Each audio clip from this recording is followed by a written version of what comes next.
Welcome to the Deep Dive. We're here to cut through the jargon and get you the insights you need.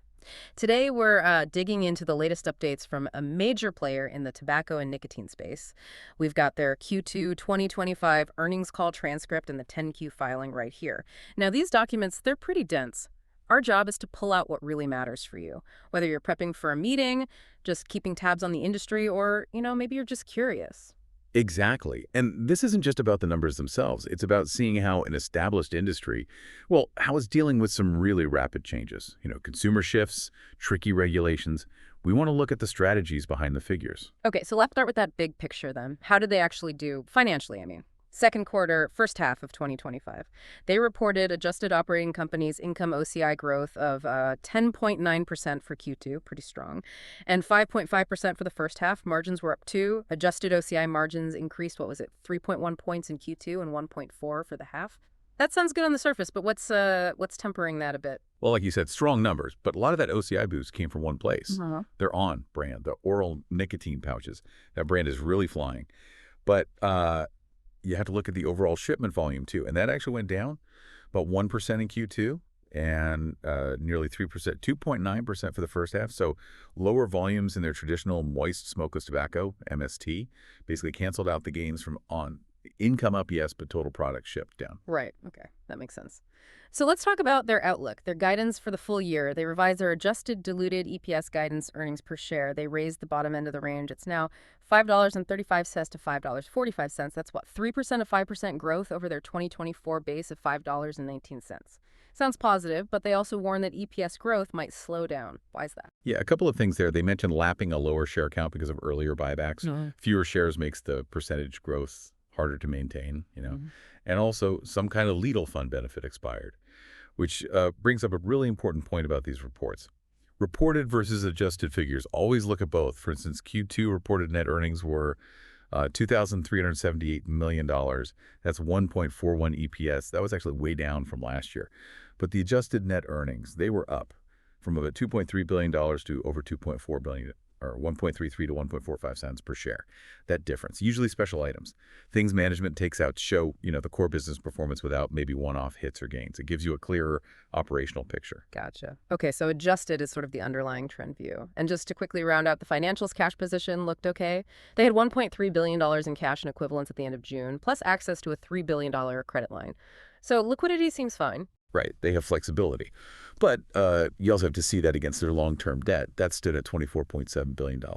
So yes, they can operate day to day, but managing that debt while funding growth in these new areas, that's the long-term balancing act.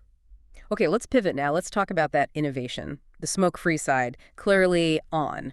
The oral nicotine pouches, that's the bright spot. You mentioned the volume growth earlier, 26.5% in Q2 alone. That's huge. It really is. And there's a clear strategy behind it. They ran this whole campaign to make the brand stand out, build like an emotional connection. And they used some interesting channels. They did these in-person things at what they called action-packed events, think music festivals, NASCAR, golf tournaments, reached about 170,000 adult tobacco consumers directly.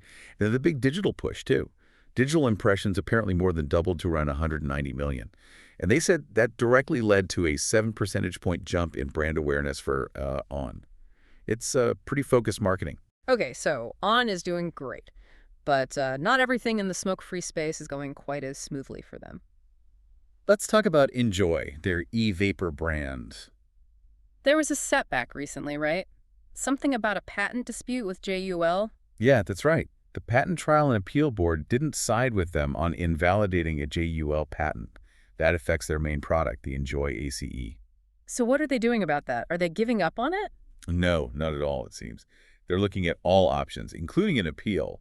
And significantly, they said they've already finished designing a modified Enjoy ACE, one they believe gets around all 4 of the patents that were disputed. They sound pretty keen to get that back out there. They mentioned it made great strides before this whole patent issue blew up. And they also talk about developing a, quote, broader vapor portfolio. So they're definitely still investing in e-vapor beyond just ACE. Okay, so they're adapting, but this whole situation really highlights the regulatory environment, doesn't it? I mean, the FDA is supposed to review these PMTAs, the pre-market applications, in 180 days. But the company pointed out some applications have been stuck there for over 5 years. 5 years.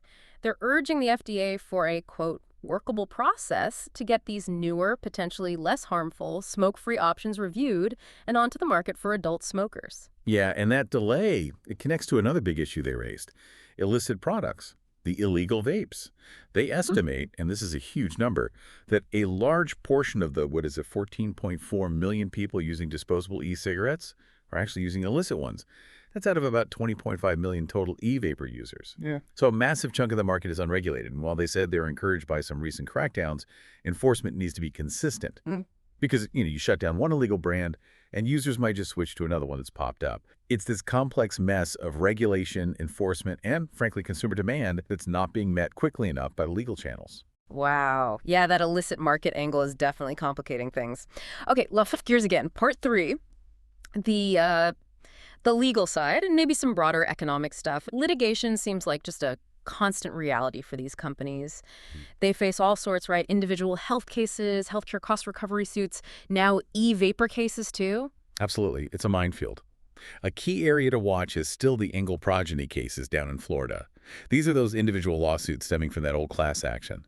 Plaintiffs get to use some findings from the original case, like, smoking causes disease, nicotine's addictive, companies hid stuff. And the verdicts can be substantial. They mentioned the Garcia case, $2 million compensatory, $10 million punitive, and another one, the Lip case, had this massive $15 million compensatory and $28 million punitive verdict, though that one actually got reversed and sent back for a new trial. So it shows the potential risk, but also that the outcomes can swing back and forth. It's very unpredictable. And besides those individual suits, there's the Master Settlement Agreement, the MSA. That's still a huge financial factor. They mention ongoing disputes about adjustments, the NPM adjustment disputes. Sounds like they've settled with a lot of states and gotten significant credits back. What was it, $1.47 billion from a multi-state deal, $646 million from New York alone. Yeah, and $28 million from Massachusetts. So they've clawed back quite a bit, but there's still an arbitration with other states over these adjustments. So it's not fully resolved. It's this ongoing financial drag and legal negotiation. Okay, so legal battles continue. What about just everyday economic pressures? Did they touch on things like inflation or supply chains? They did. They mentioned that things like higher tariffs on packaging, the metal for foil liners, tin cans that's already baked into their forecasts, and also the usual suspects: changes in crop availability, geopolitical issues affecting supply chains, general inflation impacting raw material costs. And an interesting point, as demand for traditional cigarettes falls, that actually reduces the demand for tobacco leaf overall, which counterintuitively could affect supply availability or pricing for the leaf they do need. It's all interconnected. Right, complex supply dynamics. Okay, nearly there. Let's just quickly cover their other big investments. They have that large stake in ABI, Anheuser-Busch InBev. How's that looking? They see it purely as a financial investment, and it's doing well, apparently, valued at $10.9 billion, which they said is 39% above its carrying value on their books. So a healthy investment. And then there's Cronos, the cannabis company. Yeah, they own about 40.8% of Cronos. That one's currently valued slightly below its carrying value, so maybe not performing quite as well right now. Got it.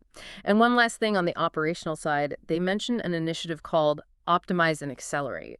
Right. That sounds like a corporate restructuring program, basically. Modernizing how they work, aiming for efficiency. They've already booked $98 million in pre-tax charges related to it. So it shows they're actively trying to streamline things and cut costs as the business landscape shifts. It's a proactive move. Okay. So we've covered a lot of ground here: finances, smoke-free innovation, regulatory hurdles, legal battles, economic factors. When you sort of step back and look at all of it, what's the main thing that jumps out to you from this update? It really feels like a company being pulled in multiple directions at once, trying to grow the new stuff while managing the decline and all the legacy issues of the old stuff. I think that's exactly right. It's a classic example of an established player in a sector undergoing massive transformation. You see the potential in the new categories, like the success of Oceanon. Consumers clearly want these alternatives. But then you see the real-world roadblocks, the Enjoy patent issue, the incredibly slow FDA process. It makes bringing those innovations to market legally very, very challenging. And layered on top of all that, you have the constant drumbeat of litigation and these broader economic headwinds like inflation. It's a complex picture. No easy answers. So for you listening, what's the key takeaway? I think it really underscores how intertwined everything is. Consumer desires, government rules, global economics, They all collide and shape how even these massive established companies have to operate and adapt. It's just a reminder that change is the only constant, really. And understanding how companies navigate that change, well, that's crucial if you want to be properly informed. And that leads us to our final provocative thought for you to consider. We see growing demand for smoke-free products. We see the FDA aiming to make traditional cigarettes less addictive. But if the official pathways for approving these new products, the smoke-free ones, continue to move so slowly, much slower than consumer adoption and, frankly, the spread of illegal products, what happens then? How does the market actually evolve in that gap? What kind of unforeseen consequences could bubble up from that disconnect between regulation, innovation, and the black market? Something to think about.